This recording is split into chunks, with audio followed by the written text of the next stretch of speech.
Bueno, yo creo que la información, o sea, todos tenemos la capacidad de elegir qué tipo de información queremos.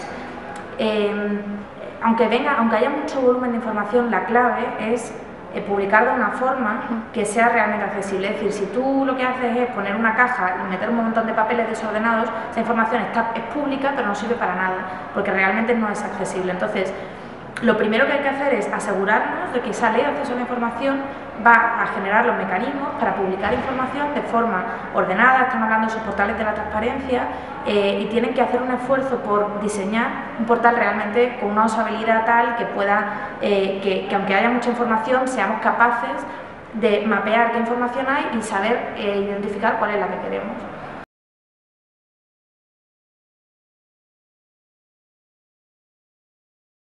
En cuanto a los límites de los que hablabas, todas las leyes de acceso a la información tienen límites al acceso. ¿Por qué? Porque obviamente hay mucha información que su publicidad puede afectar negativamente a otros intereses. Esto ocurre en todos los países donde hay leyes de acceso a la información, que son 90 hoy en día, y se ha solucionado porque hay organismos independientes, no en todos los casos, pero en muchos, que hacen una ponderación entre cuál es el interés que se quiere proteger y por eso te van a denegar la información y cuál es el interés público de la publicación. Yo siempre pongo el ejemplo de los diputados. Hace pocos meses se publicaba la declaración de bienes de diputados y senadores. Obviamente eso es un ataque a la intimidad y a la privacidad de estas personas, pero se ha considerado que ejerciendo el cargo público que tienen es mejor o el mal menor publicar esa información, porque va a tener una repercusión positiva a nivel de control de la corrupción, etcétera, ¿no?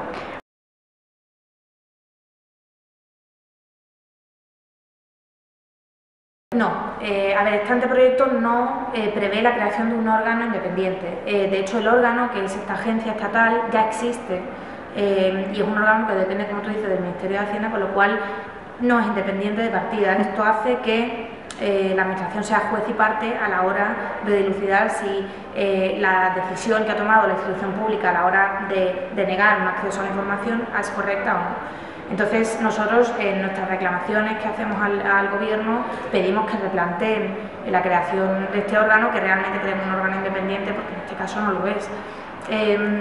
De todas formas, hay países donde este órgano tampoco es totalmente independiente, pero entre nada y esto, mejor esto, ¿no? Porque claro, realmente no deja de ser una herramienta de recurso sencillo y rápido. Una de las cosas que tienen que cambiar es el silencio administrativo, que es negativo, tanto en la primera solicitud como para esta agencia, ¿no?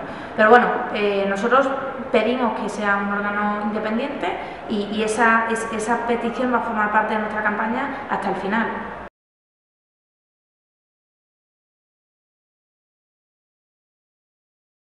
Sí, en la charla que hemos tenido ha habido varias personas que han sacado el tema de la sociedad civil se involucra o no, queremos saber o no queremos saber. Yo creo que hemos demostrado, sobre todo en este último año, que sí nos queremos involucrar y que sí queremos saber. El problema es que cuando no sabes absolutamente nada, tampoco sabes qué tienes que pedir. Es decir, a mí, si alguien me explica que hay corrupción porque no hay transparencia, entonces yo sé que tengo que pedir una ley de transparencia. Si a mí eso no me lo explican, no lo voy a pedir. Y si a mí me dicen, no todo el mundo, o sea, yo siempre digo, la ley de transparencia en muchos países se convierte en una cosa como que de repente vamos a ser 45 millones de auditores. Obviamente no. Es decir, no va a haber 45 millones de personas que vamos a hacer preguntas. Pero con que haya un 1% ya es reforzar los mecanismos de control que tiene el Gobierno. Y ya no es solo una cuestión, la ley de acceso a la información no tenemos que pensar que es solo para atacar al político, para saber en qué se gasta el dinero, es mucho más. Es simplemente conocer la sociedad en la que nos movemos y entenderla mejor para poder aprovecharnos de ella mejor, en el buen sentido de la palabra, ¿no? Disponer de la información para poder elegir, eso siempre es positivo, ¿no? Entonces, yo creo que todos queremos saber, aunque no sepamos qué queremos saber, ¿no? Y eso también forma parte de todo el aprendizaje que tiene que hacer una sociedad.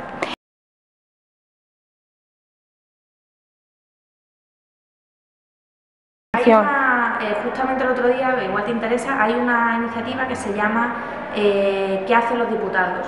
Y lo que quieren, lo presentaron el otro día en Media Lab y hay un vídeo en el que lo explican.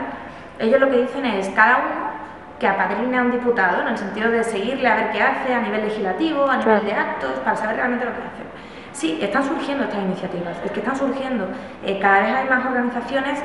En España, las organizaciones de la sociedad civil típicas son las de cooperación al desarrollo.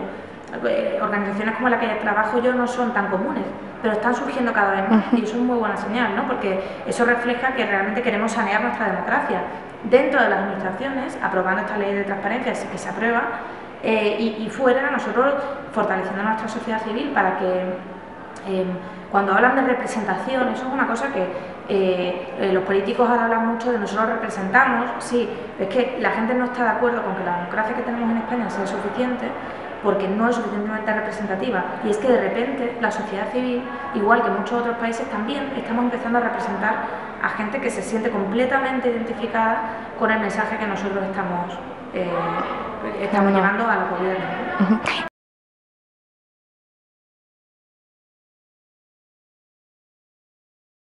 Bueno, el derecho de acceso a la información pública no es simplemente un derecho de acceso a través de Internet, sino que cada uno a través de cualquier medio pueda acercarse a su institución pública y solicitar la información, ya sea de forma oral, escrita, vía mail, por carta, por teléfono, y te tienen que dar la solución para ver cómo te van a dar esa información. Entonces, el concepto del derecho de acceso es en cualquier nivel. Obviamente las nuevas tecnologías nos facilitan este derecho de acceso, y el hecho que pueda haber portales en internet donde se pueda almacenar muchísima información de forma en fin, rápida y además que sea fácil de usar y tal, eso es un plus que no tenían antes y que nos podemos aprovechar, pero no es suficiente efectivamente. De hecho, hay países como India donde el derecho de acceso a la información tienen una ley muy buena y además tienen un derecho de acceso a la información que han implementado de pueblo a pueblo a través de paneles en los ayuntamientos, en los mercados. Es decir, hay una serie de fórmulas que nosotros no concebimos porque nos parece que nos quedan muy lejos, pero efectivamente hay muchos pueblos en los que la gente pues no tiene acceso a internet. Claro. Pues habrá que poner tablones.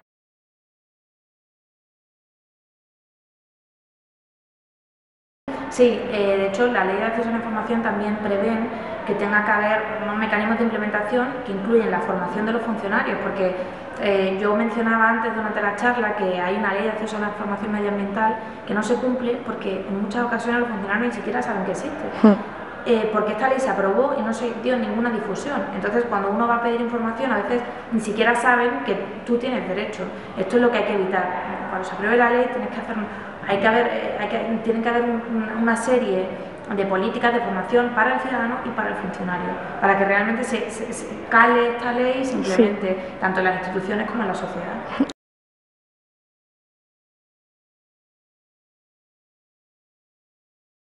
Mira, la respuesta es sí, la Casa Real tiene que estar incluida en la ley de acceso a la información, pero la razón es porque una ley de acceso a la información pública, en realidad el principio es muy sencillo, es un principio de publicidad.